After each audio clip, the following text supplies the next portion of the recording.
Rajkot Dhoraji સુપેડીમાં demolition થતા વેપારીઓમાં રોષ છે। સુપેડી ગામમાં નેશનલ હાઈવેની હદમાં દબાણો પર તંત્રએ કાર્યવાહી કરી છે। પોલીસ બંદોબસ્ત વચ્ચે હાઈવે ઓથોરિટીએ ડિમોલિશન હાથ ધર્યું, જ્યાં 20 જેટલી દુકાનો પર જેસીબી ફરી વળતા વેપારીઓમાં આક્રોશ છે।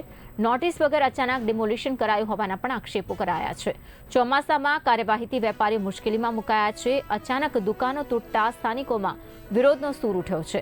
હાઈવે ઓથોરિટીએ વેપારીઓના આક્ષેપોને ફગાવ્યા છે અને માર્ચ 2026માં દબાણ દૂર કરવા નોટિસ આપી હોવાનો પણ દાવો કરાયો છે।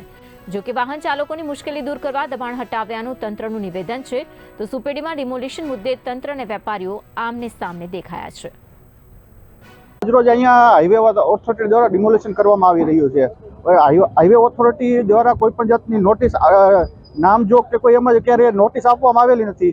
અત્યારે અચાનક જ ડિમોલિશન કરવા આવી ગયા, જ્યારે અમારું તો સંપાદન થયેલું સંપાદન ક્યારે નથી થયું, એમ છતાં આજે અચાનક કહી દીધું કે ભાઈ લીટો મારી દીધો કે લીટા સુધીની બધી વસ્તુ કપાઈ જશે અને ડિમોલિશન થશે। કોઈ જાતનું કોઈ સાંભળતા નથી હાઈવે ઓથોરિટી, બસ એની મનમાની જ ચાલુ।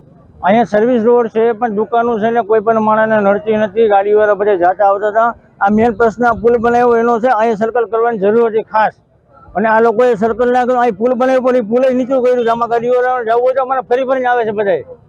આ પ્રશ્ન બહુ મોટા પાયે છે। હવે અત્યારે અમારે અચાનક જ કહી દીધું, આજે ડિમોલિશ કરીને આવ્યું, 3 દી પહેલા કહી ગયા છે ખાલી કરી નાખજો, તો અચાનક કોઈ પણ માણસ કઈ વસ્તુનું કઈ સહાય હોય નહીં, तो वर्षा पानी जो वातावरण है। और धोराजी सेक्शन है national highways 27 Porbandar Jetpur section के अंतर्गत।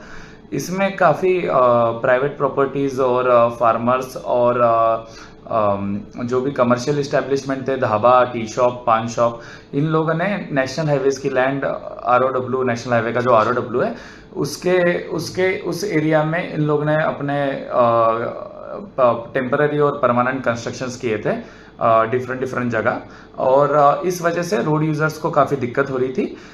तो इसीलिए हमने मार्च 2026 से ही इनको फाइनल नोटिसेस देना स्टार्ट किया कि आपका जो भी इनक्रोच्ड एरिया है वो आप शिफ्ट कर लो अपनी ज़मीन के अंतर्गत, नेशनल हाईवेज पे, नेशनल हाईवे की लैंड पे इंक्रोचमेंट ना रहे। हाउएवर हमको ऐसा समझ में आया कि नोटिसेस देने के बाद भी ये लोग रिमूव नहीं कर रहे, तो हमने हमारे जो नेशनल हाईवे के रिप्रेजेंटेटिव है वो इन पर्सन जाके ऑलमोस्ट मैक्सिमम जितने लोग वहाँ अवेलेबल थे उतने लोगों से उन लोग ने टाइमली कंसल्ट किया, कि कम्युनिकेट किया, रिक्वेस्ट की कि आप प्लीज़ हटा दीजिए। बट जब ये नहीं हटा और रोड यूज़र्स को इशू होने लगे इस एनक्रोचमेंट के वजह से, उनको दिक्कत हो रही थी, तो हमने अभी फाइनली डिसाइड किया कि हम लोग अंडर द पुलिस प्रोटेक्शन ये सारी चीज़ें रिमूव करें।